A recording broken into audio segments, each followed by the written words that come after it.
സുഹൃത്തുക്കളെ എല്ലാവർക്കും നമ്മുടെ പുതിയ സ്വാഗതം. ഇന്ന് ഞാൻ നിങ്ങളെ അറിയിക്കാൻ വന്നിരിക്കുന്ന ഒരു സന്തോഷ വാർത്തയാണെന്ന് വെച്ച് കഴിഞ്ഞാൽ UDFൽ ഒരു മുഖ്യമന്ത്രിയെ തീരുമാനിച്ചു കഴിഞ്ഞിരിക്കുകയാണ്.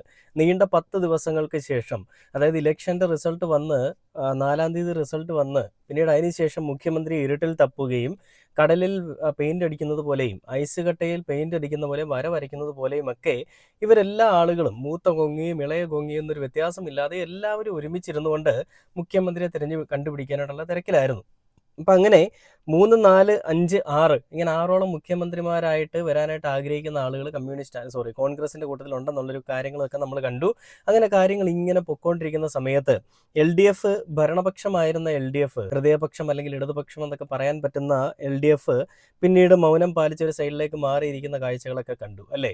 ഭരണത്തിലിരിക്കുന്ന സമയത്ത് നാടിന് വേണ്ടി ഒന്നും ചെയ്തിട്ടില്ല എന്ന് പറഞ്ഞുകൊണ്ട്, അല്ലെങ്കിൽ ഭരണത്തിലിരിക്കുന്ന സമയത്ത് ആരെയും ചിരിച്ചു കാണിച്ചില്ല എന്ന് പറഞ്ഞുകൊണ്ട് കേരളത്തിലെ കുറച്ച് നന്ദികെട്ട ജനങ്ങൾ തോൽപ്പിച്ച് വിട്ട പിണറായി സർക്കാർ, അല്ലെ പിണറായി വിജയൻ എന്ന് പറയുന്ന നമ്മുടെ മുൻ മുഖ്യമന്ത്രി, അയാൾ ഈ പറയുന്ന പ്രതിപക്ഷ നേതാവായിട്ട് വരുമോ ഇല്ലയോ എന്നുള്ളൊരു കാര്യത്തിൽ ചർച്ചകൾ ഇങ്ങനെ നടക്കുന്ന സമയത്ത് കമ്മ്യൂണിസ്റ്റിൻ്റെ കൂട്ടത്തിലുള്ള കുറച്ച് ആളുകളും കോൺഗ്രസിൻ്റെ കൂടുതൽ ആളുകളും ഒരു കാര്യം പറയുകയുണ്ടായി. അതായത് കാവൽ മുഖ്യമന്ത്രിയായിട്ടിരിക്കേണ്ട പിണറായി വിജയൻ ഒരു കാര്യങ്ങളിലും ഇടപെടുന്നില്ല, ഔദ്യോഗികപരമായിട്ടുള്ള അല്ലെ ഭരണപരമായിട്ടുള്ള ഒരു കാര്യങ്ങളിലും ഇടപെടുന്നില്ല, ഈ നാട്ടിലെ ജനങ്ങൾക്ക് വേണ്ടുന്ന ഒരു കാര്യങ്ങളും ചെയ്തു കൊടുക്കാനായിട്ട് മുന്നിലേക്ക് നിൽക്കുന്നില്ല എന്ന്.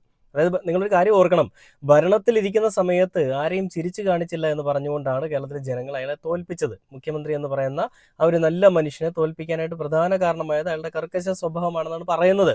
അങ്ങനെ ഉണ്ടായിരുന്ന സമയത്ത്, ഭരണത്തിലിരിക്കുന്ന സമയത്ത് എല്ലാം ചെയ്തു കൊടുത്തിട്ടും ഒന്നും ചെയ്തു കൊടുത്തിട്ടില്ല എന്ന് പറഞ്ഞുകൊണ്ട് ഒരു പട്ടി കാണിക്കുന്ന നന്ദി പോലും കാണിക്കാത്ത വൃത്തികെട്ട ജനങ്ങൾക്കിടയിൽ ഭരണത്തിൽ നിങ്ങളിങ്ങനെ തോൽപ്പിച്ച് വിട്ടിരിക്കുന്ന സമയത്ത് അയാൾ എന്തെങ്കിലും ചെയ്തു തരേണ്ട ആവശ്യമുണ്ടോ?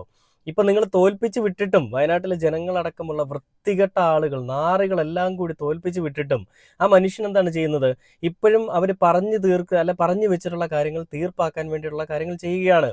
ഈ കഴിഞ്ഞ ദിവസവും ഇന്നും കൂടി നമ്മൾ പല പോസ്റ്റുകളും കണ്ടതാണ്. വയനാട്ടിലെ 178 വീടുകളിൽ 140 വീടുകളുടെയും പണി പൂർത്തിയായി നൽകി കഴിഞ്ഞു, ബാക്കിയുള്ളതിൻ്റെ പണികൾ നടന്നുകൊണ്ടിരിക്കുകയാണെന്ന് പറഞ്ഞുകൊണ്ടുള്ള ഓരോ അപ്ഡേഷൻസ് മുഖ്യമന്ത്രി പോസ്റ്റ് ചെയ്യുന്നുണ്ട്. ഇതിൻ്റെയൊക്കെ വല്ല ആവശ്യമുണ്ടോ? ഭരണം കഴിഞ്ഞു കഴിഞ്ഞാൽ വേറെ വല്ല പണിയും നോക്കി പൊക്കൂടെ പുള്ളിക്ക്? അങ്ങനെ ചിന്തിക്കുന്ന ഒരു മനുഷ്യനായിരുന്നു എന്നുണ്ടെങ്കിൽ അയാൾക്ക് അങ്ങനെ പോകാം. എന്നാൽ ഈ നാട്ടിലെ ജനങ്ങളുടെ ക്ഷേമത്തിനും ഈ നാട്ടിലെ ജനങ്ങളുടെ ഹിതത്തിനും അല്ല ഈ നാട്ടിലെ ജനങ്ങളുടെ സ്വൈര്യ ജീവിതത്തിനും വേണ്ടിയിട്ട് അതിനൊക്കെ നല്ല പ്രാധാന്യം കൽപ്പിക്കുന്ന ഒരു മനുഷ്യനായതുകൊണ്ട് തന്നെ അങ്ങനെ വെറുതെ എല്ലാം കണ്ടില്ല എന്ന് അടിച്ചുകൊണ്ട് പോകാൻ ആ മനുഷ്യന് സാധിക്കാത്തത് കൊണ്ട് തന്നെയാണ് ഇപ്പോഴും ഇതൊക്കെ ചെയ്തുകൊണ്ടിരിക്കുന്നത്. മോഹൻലാലുമായിട്ടുള്ള ഒരു അഭിമുഖത്തിൽ മുഖ്യമന്ത്രി ശ്രീ പിണറായി വിജയൻ സഖാവ് പറയുന്ന ഒരു കാര്യമുണ്ടല്ലേ, അതായത് എനിക്ക് രാഷ്ട്രീയമാണ് രാഷ്ട്രീയത്തിനപ്പുറത്തേക്ക് എന്താണെന്ന് മോഹൻലാൽ ചോദിക്കുമ്പോൾ, രാഷ്ട്രീയം കഴിഞ്ഞാലല്ലേ എന്തെങ്കിലും ഉണ്ടെന്ന് പറയാൻ സാധിക്കുള്ളൂ, എനിക്ക് രാഷ്ട്രീയമാണ്, എനിക്ക് പാർട്ടിയാണ് വലുത് എന്നാണ് മുഖ്യമന്ത്രി ആ സമയത്ത് പറഞ്ഞത്. അങ്ങനെ എല്ലാ കാര്യങ്ങളെപ്പറ്റിയും ദീർഘവീക്ഷണമുള്ള, എല്ലാ കാര്യങ്ങളെപ്പറ്റിയും നിശ്ചയദാർഢ്യമുള്ള, എല്ലാ കാര്യങ്ങളും കൃത്യനിഷ്ഠതയുള്ളൊരു നല്ല മനുഷ്യൻ തന്നെയായിരുന്നു ശ്രീ പിണറായി വിജയൻ സഖാവ് എന്നുള്ളൊരു കാര്യത്തിൽ ഒരാൾക്കും സംശയം കാണില്ല, എനിക്കും അതില്ല. അപ്പം അങ്ങനെ മുഖ്യമന്ത്രി, ഇപ്പോൾ ഇത് നമ്മുടെ മുൻ മുഖ്യമന്ത്രിയായിരുന്ന ഇടതുപക്ഷമായിരുന്ന പിണറായി വിജയൻ സഖാവ് പ്രതിപക്ഷ നേതാവായിട്ട് വരാൻ പോകുന്നു എന്നൊരു വാർത്ത നമ്മൾ കണ്ടു. മുഖ്യമന്ത്രിയെ തിരഞ്ഞെടുക്കുന്ന ഒരു കാര്യം വരട്ടെ, അതിനുശേഷം നമുക്ക് തീരുമാനിക്കാം പ്രതിപക്ഷ നേതാവ് ആരാകുമെന്നുള്ളത് കഴിഞ്ഞ ദിവസം പിണറായി വിജയൻ സഖാവ് പറഞ്ഞൊരു കാര്യമാണ്. അപ്പം ഞാൻ ഈ കാര്യങ്ങളെ പറ്റിയൊക്കെ നിങ്ങളുടെ അടുത്തൊന്ന് പറയാൻ വേണ്ടിയിട്ടാണ് ഇന്ന് വന്നിരിക്കുന്നത്. ഏറ്റവും ശ്രദ്ധേയമായിട്ടുള്ളൊരു കാര്യം, നമ്മൾ ചർച്ച ചെയ്യേണ്ട ഒരു കാര്യം എന്ന് തന്നെ പറയാം. അതായത് നമുക്കൊരു ഇലക്ഷന്റെ പ്രചാരണ വേളയിൽ ഈ പറയുന്ന ശബരിമല വിഷയങ്ങളൊക്കെ ഉയർത്തി കാട്ടിക്കൊണ്ടാണ് കോൺഗ്രസ് രംഗത്തേക്ക് വന്നത്. അങ്ങനെ വന്നിട്ട് ഇവർ മുന്നോട്ട് വെച്ചൊരു വാഗ്ദാനം ഉണ്ടായിരുന്നു, ഇവരുടെ പ്രകടന പത്രികയിൽ ഇവർ കൊടുത്തൊരു കാര്യമുണ്ട്. ആ പ്രകടന പത്രിക അത് പ്രാവർത്തികമാകുമോ, അത് വെറും പ്രഹസനമാകുമോ ഇല്ലയോ എന്നുള്ളതൊക്കെ ഇനി നമുക്ക് കണ്ടറിയണം. അപ്പോൾ ഇവർ പറഞ്ഞിരുന്നത് എന്താണ്? ബസ്സുകളിൽ യാത്ര ചെയ്യുന്ന എല്ലാ സ്ത്രീകൾക്കും സൗജന്യ യാത്ര. കേരളം, നമ്മുടെ ഇവിടം തിരുവനന്തപുരം മുതൽ അങ്ങ് കാസർഗോഡ് വരെയും സൗജന്യമായിട്ട് യാത്ര ചെയ്യാൻ, അപ്പുറത്തേക്ക് വേണേൽ അതും ചെയ്യാം. ഇനി പഠിക്കാൻ പോകുന്ന കുട്ടികൾക്കാണെന്നുണ്ടെങ്കിൽ സാമ്പത്തിക സഹായം, പിന്നെ 3000 രൂപയോളം പെൻഷനാക്കി കൊടുക്കും, പിന്നെ 1000 രൂപ വെച്ചിട്ടുള്ള ഈ പറയുന്ന സാമ്പത്തിക സഹായം പഠിക്കാൻ പോകുന്ന കുട്ടികൾക്കുണ്ട്. അതുകൂടാതെ ഈ ബിസിനസ്സൊക്കെ സംരംഭം തുടങ്ങുന്ന ആളുകൾക്ക് അതിനു വേണ്ടിയിട്ടുള്ള സഹായങ്ങൾ കൊടുക്കുമെന്നൊക്കെയായിരുന്നു ഇവരുടെ പ്രകടന പത്രികയിൽ ഇവർ ഉൾക്കൊള്ളിച്ചിരുന്നത്. അപ്പോൾ ഈ പ്രകടന പത്രിക പ്രകാരം ഇവർ ഈ പറഞ്ഞ കാര്യങ്ങളൊക്കെ നടപ്പിലാകുമോ ഇല്ലയോ എന്നുള്ളൊരു കാര്യത്തിൽ നിങ്ങൾക്ക് എല്ലാവർക്കും സംശയമുള്ളതുപോലെ തന്നെ എനിക്ക് സംശയമുണ്ടായിരുന്നു. എന്നാൽ ആ സംശയം ഇപ്പോൾ ഏകദേശമൊക്കെ പൂർണ്ണമായിരിക്കുകയാണ്. നമുക്കറിയാം, UDF ഭരണത്തിൽ വരുന്നതിന് മുൻപ്, മുഖ്യമന്ത്രി ആവുന്നതിന് മുൻപ് തന്നെ VD സതീശൻ അടക്കമുള്ള ആളുകൾ, മൂത്ത കോൺഗ്രസിൻ്റെ നേതാക്കന്മാർ ഈ പറയുന്ന സൗജന്യ യാത്ര എന്ന് പറയുന്ന ഒരു പദ്ധതിയിൽ ഒപ്പിട്ടുകൊണ്ട് ആ ഒരു അഗ്രിമെൻറ്റ് തയ്യാറാക്കി നടപ്പിലാക്കി. എന്നിട്ട് ഇപ്പോൾ പ്രാവർത്തികമായിട്ടുണ്ടോ എന്നുള്ളൊരു കാര്യത്തിൽ നമുക്ക് എല്ലാവർക്കും സംശയമാണ്. അത് അവർക്ക് സംശയമാണ്. നടപ്പിലാകുമോ ഇല്ല എന്നുള്ളത് നമുക്കിനി എന്തായാലും കാത്തിരുന്ന് കാണാം. അപ്പോൾ അങ്ങനെ ഇരിക്കുന്ന സമയത്താണ് മുഖ്യമന്ത്രിയെ തീരുമാനിച്ചതിൻ്റെ പിന്നാലെ ഉടനെ തന്നെ പല കാര്യങ്ങൾ വരുന്നത്. അതിൽ എ കെ ആന്റണി പറഞ്ഞൊരു കാര്യമാണ്, പാപ്പരായ സംസ്ഥാനമാണ്, തുടക്കത്തിൽ തന്നെ ഒന്നിനു പിറകെ ഒന്നായി ജനപ്രിയ പ്രഖ്യാപനങ്ങൾ പ്രതീക്ഷിക്കരുത്, കരകയറ്റാൻ വി ഡി സതീശന് സാവകാശം നൽകണമെന്ന് പറഞ്ഞുകൊണ്ട് എ കെ ആന്റണി പറഞ്ഞൊരു കാര്യമാണ്. അതായത് പിണറായി വിജയന്റെ കയ്യിലേക്ക് ഈ പറയുന്ന യു ഡി എഫ് ഈ അധികാരം കൊടുത്തതല്ല, യു ഡി എഫിന്റെ വൃത്തികെട്ട പരിപാടികൾ കാരണം, പെണ്ണുപിടിയൊക്കെ കാരണം ഈ പറയുന്ന എൽ ഡി എഫിന് അധികാരം കിട്ടിയതാണ്. എന്നാണ് 2016 മുൻപ്, അല്ലെ 2016 അങ്ങനെ അധികാരം കിട്ടിയ സമയത്ത് ഇവർ പൊതുഖജനാവ് നിറച്ചു വെച്ച് കൊടുത്തിരിക്കുകയാണ്. പൊതുഖജനാവിൽ നിന്ന് പണം ഇങ്ങനെ ഒഴുകുകയാണ് താഴെ റോഡിൽ കൂടിയൊക്കെ. അങ്ങനത്തെ സാഹചര്യത്തിൽ നിന്നാണ് ഈ പറയുന്ന പിണറായി വിജയൻ ഈ പറയുന്ന കേരളത്തിനെ ഇന്ന് ഈ കാണുന്ന രീതിയിലേക്ക് പടുത്തുയർത്തിക്കൊണ്ടുവന്നത് എന്നാണ് കോൺഗ്രസ് പറയുന്നത്. പറച്ചിൽ കേട്ട് കഴിഞ്ഞാൽ ഇവന്മാരെല്ലാം വാരിക്കോരി തന്നിട്ടാണല്ലോ എൽ ഡി എഫ് ചെയ്തതെന്നാണ് തോന്നുന്നത്. എടാ, നാണമുണ്ടോടോ നിനക്കൊക്കെ? ലേശമെങ്കിലും ഉളുപ്പെന്ന് പറയുന്നൊരു സാധനമുണ്ടോ? ഉമ്മൻചാണ്ടി സർക്കാർ പടിയിറങ്ങി പോകുമ്പോൾ പൊതുഖജനാവ് കാലിയാണ്. ആട് കിടന്നിടത്ത് ആടിന്റെ പൂട പോലും ഇല്ല. ഇതെല്ലാം ഉമ്മൻചാണ്ടി സർക്കാരല്ല, ഉമ്മൻചാണ്ടി എന്ന് പറയുന്ന മനുഷ്യൻ കൊണ്ടുവന്ന് ഞാൻ പറയുന്നില്ല. പക്ഷേ നല്ല രീതിയിൽ അഴിമതി ഉണ്ടായിരുന്നു. എല്ലാ നേതാക്കന്മാരുടെയും വീടുകളിലേക്കാണ് എല്ലാം പോയത്. പാവപ്പെട്ട ജനങ്ങളിലേക്ക് ഒന്നും പോയിട്ടില്ല. വെറും പ്രഹസനങ്ങളും കുറച്ച് കല്ലിടിയിലും മാത്രമേ നടന്നിട്ടുള്ളൂ. പണ്ട് നമ്മൾ കഥ വായിച്ചിട്ടുണ്ട് അല്ലേ, ഈ കാക്ക വെള്ളം കുടിക്കാനായിട്ട് കുടത്തിലേക്ക് ഇങ്ങനെ കല്ല് പറക്കിയിടും, അപ്പോൾ വെള്ളം നിറഞ്ഞു വരുമ്പോൾ അത് കുടിച്ചിട്ട് പോകുന്നൊരു കാര്യം എന്ന് പറയുന്നത് പോലെ യു ഡി എഫ് പോകുന്നിടത്തെല്ലാം ഈ കാക്ക കാഷ്ടിച്ച് വെക്കുന്നത് പോലെ കുറച്ച് കല്ലിട്ട് വെച്ചിട്ട് പോകും. എന്നിട്ട് അത് പിന്നീട് വരുന്ന പാർട്ടി ആരാണ് അവരത് ഏറ്റെടുത്ത് ചെയ്യുമ്പോൾ ഇത് ഞങ്ങളുടെ ആള് കല്ലിട്ട്, ഞങ്ങളുടെ അച്ഛൻ കല്ലിട്ടിട്ട് പോയത്, അതുകൊണ്ട് നിങ്ങൾ ചെയ്ത, അല്ലെ ഇതൊന്നും നിങ്ങൾ ചെയ്യാൻ പോകുന്നില്ല എന്ന് പറഞ്ഞുകൊണ്ട് വേറെ മെഴുകലുകളും ചെയ്യും. നാണമില്ലാത്ത വർഗമെന്നേ പറയാനുള്ളൂ. എ കെ ആന്റണി പറഞ്ഞൊരു കാര്യം, ഇത് നിങ്ങളൊന്നും പ്രതീക്ഷിക്കരുത്, ഇതൊക്കെ സമയമെടുത്തേ ചെയ്യാൻ പറ്റുള്ളൂ എന്നാണ്. അപ്പോൾ എനിക്ക് പറയാനുള്ളത്, മുഖ്യമന്ത്രി പിണറായി വിജയൻ സഖാവ് പടിയിറങ്ങി പോകുന്ന സമയത്ത്, അല്ലെങ്കിൽ കേരളത്തിലെ ജനങ്ങൾ അയാളെ തോൽപ്പിച്ചു വിടുന്ന സമയത്ത് 4000 കോടി രൂപയാണ് പൊതുഖജനാവിലുള്ളത്. ബാക്കി ഉണ്ടായിരുന്ന 7000 കോടി ഉണ്ടായിരുന്നു എന്ന് പറയുന്നതിൽ എല്ലാ ആളുകൾക്കും വേണ്ടിയിട്ട് നൽകിയിട്ട് തന്നെയാണ് ആ മനുഷ്യൻ ഈ പറയുന്ന നല്ലൊരു മുഖ്യമന്ത്രിയായിട്ട് ഇവിടെ ഇരുന്നത്. കിട്ടേണ്ട എല്ലാ ആളുകൾക്കും കിട്ടിയിട്ടുണ്ട്. നിങ്ങൾ ഈ പറയുന്ന പുതിയ തലമുറയിൽപ്പെട്ട ആളുകളോട് ചോദിക്കുന്നതിന് പകരം ഈ 70-80 വയസ്സുള്ള ആളുകളോട് പോയി ഒരു കാര്യം ചോദിക്കണം, ആരായിരുന്നു മുഖ്യമന്ത്രി പിണറായി വിജയൻ എന്നുള്ളത്. അവർ പറയും, എണ്ണി അവർ പറയും, നിങ്ങളുടെ മുൻപിലേക്ക് നിങ്ങൾക്ക് തെളിവുകൾ നിരത്തിക്കൊണ്ട് തന്നെ അവർ പറയും, ഞങ്ങൾക്ക് ഇത് കിട്ടിയിട്ടുണ്ട്, പെൻഷൻ സമയത്ത് കിട്ടിയിട്ടുണ്ട്, ഇതുവരെ ഞങ്ങൾക്ക് പെൻഷൻ കുറവാണെങ്കിലും കൃത്യസമയത്ത് ഞങ്ങൾക്ക് പെൻഷൻ കിട്ടിയിട്ടുണ്ട്, റേഷനരി നല്ല ഗുണമേന്മയുള്ള റേഷനരി കിട്ടിയിട്ടുണ്ടെന്ന് പറയും. ഇപ്പം നിങ്ങൾ പറയും ഇത് കേന്ദ്രമാണ് കൊടുക്കുന്നത് എന്നുള്ളത്. യു ഡി എഫ് സർക്കാർ ഭരിച്ച സമയത്ത് കേന്ദ്രം അരി കൊടുക്കുന്നില്ലായിരുന്നോ? വർഷങ്ങളോളം കിടന്ന് പുഴു അരിച്ചതും പൂത്തതുമായിട്ടുള്ള അരി കൊടുത്തുകൊണ്ടിരുന്ന സമയത്ത് നിന്ന്, അല്ലെ അങ്ങനെ അരി കൊടുത്തുകൊണ്ടിരിക്കുന്ന ഒരു കാലഘട്ടത്തിൽ നിന്ന് മാറി പിണറായി വിജയൻ സഖാവിൻ്റെ കയ്യിൽ, ആ ഒരു സർക്കാരിൻ്റെ കയ്യിലേക്ക് ഈ പറയുന്ന പദ്ധതികൾ കിട്ടുമ്പോൾ എങ്ങനെയാണ് അവിടെ നല്ല അരികൾ വരുന്നത്? അപ്പോൾ ഈ പറയുന്ന എന്താ പറയുക, കേന്ദ്രവുമായിട്ടുള്ള ഒത്തുകളിയൊന്നും ഇല്ലാത്തത് കൊണ്ടാണെന്ന് നമുക്ക് വേണമെങ്കിൽ എടുത്ത് പറയാം. അത് തന്നെയാണ് വാസ്തവം, അത് തന്നെയാണ് നടന്നു വരുന്നത്. എന്തായാലും ഇപ്പം തന്നെ ഒരു സിഗ്നൽ അവർ തന്നിട്ടുണ്ട്, ഈ പറഞ്ഞ കാര്യങ്ങളൊക്കെ ഞങ്ങൾക്ക് ചെയ്യാൻ ബുദ്ധിമുട്ടാണ്. കാരണം ഇവിടെ അതിന് മാത്രം ഒന്നുമില്ല, പൊതുഖജനാവൊക്കെ കാലി, ഞങ്ങൾ ഭയങ്കര മോശപ്പെട്ട സാഹചര്യത്തിലാണ് ജീവിക്കുന്നത് എന്നുള്ള രീതിയിലാണ് പറഞ്ഞുകൊണ്ടിരിക്കുന്നത്. അപ്പം ഞാൻ പിണറായി വിജയൻ സഖാവ് തന്നെ ഇനി പ്രതിപക്ഷ നേതാവായിട്ട് തുടരുമെന്നുള്ളൊരു കാര്യം വന്നിട്ടുണ്ട്. ആ ഒരു വാർത്ത നിങ്ങളെ കാണിച്ചു തരാം.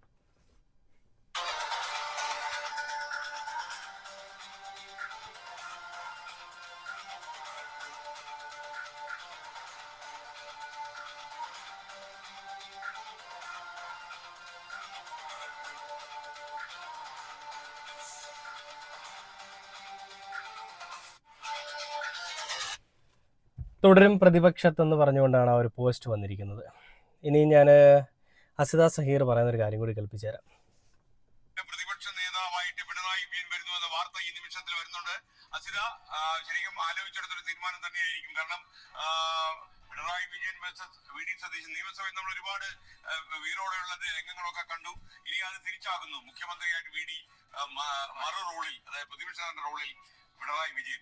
ഇതുവരെ നമുക്ക് ആ കൗതുകം കാണാനുള്ള അവസരം കിട്ടിയിട്ടില്ല. അതെ, തീർച്ചയായും. എന്തായാലും ഇപ്പോൾ ആദ്യം തന്നെ പറഞ്ഞതുപോലെ കഴിഞ്ഞ 5 വർഷം നമ്മൾ കണ്ടത് എന്തോ അത് നേരെ തിരിച്ചു വരുന്നു എന്നുള്ള ഒരു കൗതുകമുണ്ട്. പക്ഷേ എനിക്ക് തോന്നുന്നു ഏറ്റവും നല്ലൊരു നിയമസഭാ സമ്മേളന കാലയളവിലായിരിക്കും ഇനി മുതൽ നമ്മൾ സാക്ഷ്യം വഹിക്കാൻ പോകുന്നത് എന്ന് തോന്നുന്നു. കാരണം ഇപ്പോൾ ഭരണപക്ഷത്തായിക്കോട്ടെ 102 സീറ്റിന്റെ മാൻഡേറ്റ് നേടി അധികാരത്തിൽ വരുന്ന സർക്കാരിൽ ഒരുപാട് യുവ MLA-മാരുണ്ട്.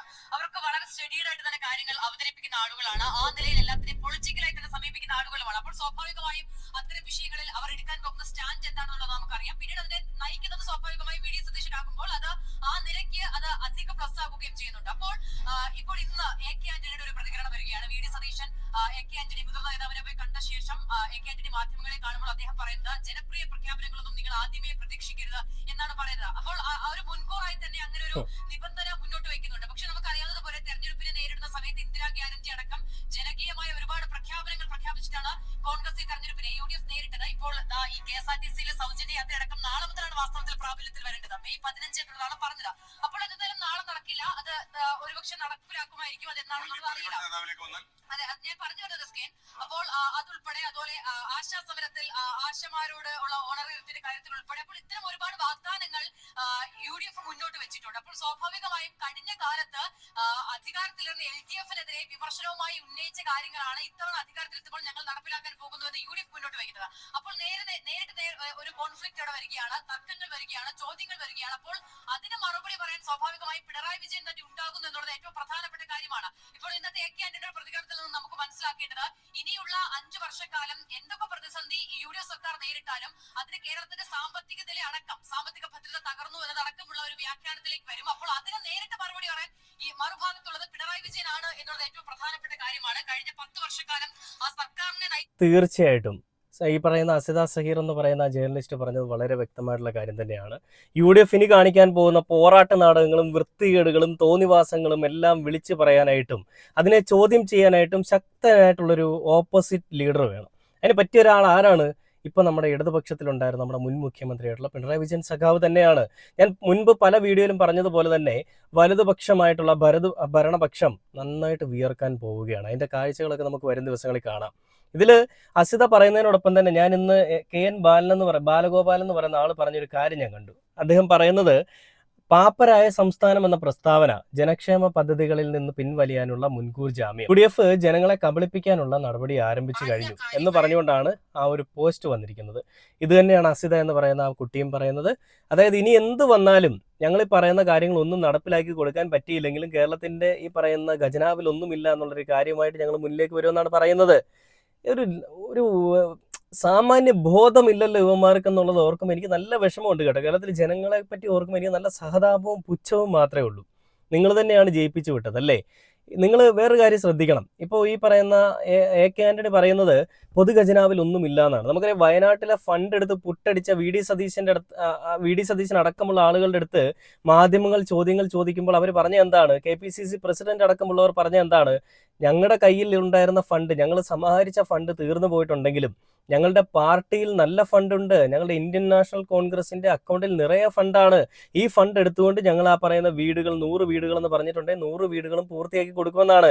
എന്തേ AK ആന്റണി സാറേ നിങ്ങൾക്ക് ഈ പറയുന്ന നിങ്ങളുടെ വലിയ ഒരു ഇന്ത്യൻ നാഷണൽ കോൺഗ്രസ് എന്ന് പറയുമ്പോൾ വലിയ വളർച്ചയിൽ നിൽക്കുന്ന ഒരു പാർട്ടിയാണല്ലോ, ആ പാർട്ടിയിൽ നിന്ന് ഫണ്ട് എടുത്തുകൊണ്ട് എന്തേ നിങ്ങൾക്ക് ഈ പറയുന്ന സൗജന്യ യാത്രയൊക്കെ നടപ്പിലാക്കി കൊടുക്കാൻ പറ്റുന്നില്ല? ഈ പറയുന്ന ഇതിനൊക്കെ എന്താ പറയുക, മൂക്കിന് താരം മീശ വെച്ചിട്ട് ആണത്തം എന്ന് പറയുന്ന സാധനമുണ്ട്. ആ ആണത്തം ഇല്ലെങ്കിൽ ഇങ്ങനെയൊക്കെ നടക്കും. ഇനി നാളെ മുതൽ, അതായത് 15-ാം തീയതി മുതൽ ഈ പറയുന്ന സ്ത്രീകൾക്ക് സൗജന്യ യാത്ര എന്ന് പറയുന്ന ഒരു പദ്ധതി നടപ്പിലാവേണ്ടതാണ്. എന്നാൽ ഇവരിപ്പോൾ കൈ ഒഴിയുകയാണ്. ഈ സൗജന്യ യാത്ര നടപ്പിലാക്കാനുള്ള ഫണ്ടൊന്നും ഞങ്ങളുടെ കയ്യിലില്ല, നല്ല രീതിയിൽ പറ്റില്ല, കഴിവില്ല എന്നുള്ളൊരു കാര്യം വേറെ രീതിയിൽ പറയുന്നത് പൊതുഖജനാവിൽ ഒന്നുമില്ല, കാലിയാണ്. 4000 കോടി വന്നപ്പോൾ തന്നെ മുഖ്യെന്ന് എനിക്ക് തോന്നുന്നത്. ഇനി 4000 കോടിയുടെ മെഴുകലുമായിട്ട് പല ആളുകളും വരും. എന്തൊക്കെയാണെന്ന് പറഞ്ഞാലും ചെയ്യേണ്ടതെല്ലാം 10 വർഷവും ചെയ്തു കൊടുത്തിട്ട് പറഞ്ഞിട്ടുള്ള എന്തൊക്കെയായിരുന്നോ പ്രകടന പത്രികയിൽ ഉണ്ടായിരുന്നത് അതിൻ്റെ 90% അല്ല 95% നടപ്പിലാക്കിയിട്ട് ഇറങ്ങിപ്പോയ, നല്ല രീതിയിൽ ചെയ്തിട്ട് ഇറങ്ങിപ്പോയ ഒരു സർക്കാരാണ് ഇടതുപക്ഷ സർക്കാരായിരുന്ന പിണറായി വിജയൻ്റെ ആ ഒരു ടീം, അല്ലെ പിണറായി വിജയൻ സഖാവിൻ്റെ ഒരു ടീം. അപ്പോൾ അതിനെയും വളരെ മോശമായിട്ട് വന്നിരുന്ന് മെഴുകുന്ന ആളുകൾ ഇനി അനുഭവിക്കാൻ പോകുന്നേ ഉള്ളൂ. ഇതൊക്കെ കാണാനും കേൾക്കാനും ഒക്കെ നമ്മളെല്ലാവരും ഇവിടെ തന്നെ ഉണ്ടാവും. ഇനിയും ഇവന്മാർ ചെയ്യുന്ന കൊള്ളരുതായ്മകൾ ചൂണ്ടിക്കാണിക്കുകയും ചെയ്യുമെന്ന് പറഞ്ഞുകൊണ്ട് ഈ ഒരു വീഡിയോ അവസാനിക്കുകയാണ്. പ്രകടന പത്രിക വെറും പ്രഹസന പത്രികയായി മാറാൻ പോകുന്നതിൻ്റെ നേർക്കാഴ്ചയാണ് നിങ്ങൾ കാണുന്നത്. അതിന് സാക്ഷ്യം വഹിക്കാനായിട്ട് കേരളത്തിലെ ഈ പറയുന്ന മണ്ടന്മാരായിട്ടുള്ള, പൊട്ടന്മാരായിട്ടുള്ള, വെറും വൃത്തികെട്ടവന്മാരായിട്ടുള്ള, നന്ദി കെട്ടവന്മാരായിട്ടുള്ള ജനങ്ങളും കാണുമെന്ന് പറഞ്ഞുകൊണ്ട് ഓക്കെ ബൈ.